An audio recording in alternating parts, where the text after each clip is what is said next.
I want to discuss this war that's brewing online between Gavin Newsom's social media team and JD Vance. Okay, JD Vance is busy doing the work of being a vice president. He's meeting with world leaders, with Zelensky, trying to help President Trump get peace around the world.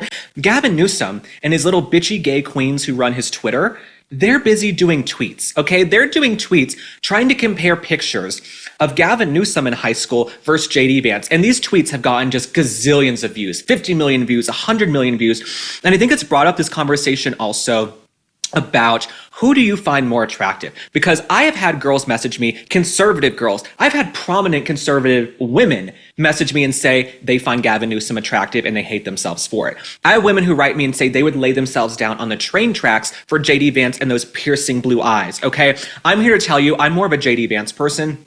I don't find Gavin Newsom interesting at all. I've met him, I've interacted with him briefly in California. Here to tell you, the man is like something out of True Blood. He's a vampire and not in a good way, okay?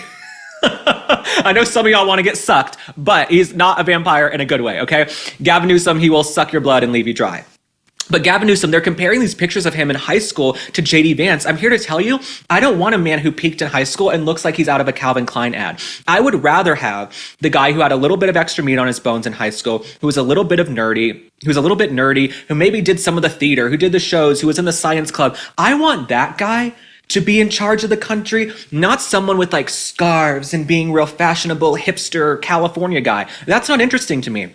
Also, if we want to compare Gavin Newsom's upbringing to JD Vance's, JD Vance pulled himself up out of nothing, okay? Out of addiction in his family and trouble and strife and turmoil, as we saw in Hillbilly Elegy, and he went to go serve the country as a United States Marine. What has Gavin Newsom done except go to Napa Valley fundraisers and have dinners at Michelin star restaurants like French Laundry? So Gavin Newsom, you are the joke. And the fact that your team is trying to compare you to JD Vance, there is no comparison. While Newsom cozies up to drag queens, JD Vance is fighting for our country. And therein lies the dichotomy between the left. They're focused on being cool and being awesome and looking awesome and wearing these fabulous outfits and getting viral tweets, while folks on the right are actually busy trying to get things done. And so I would trust the country much more with JD Vance than I would with Gavin Newsom.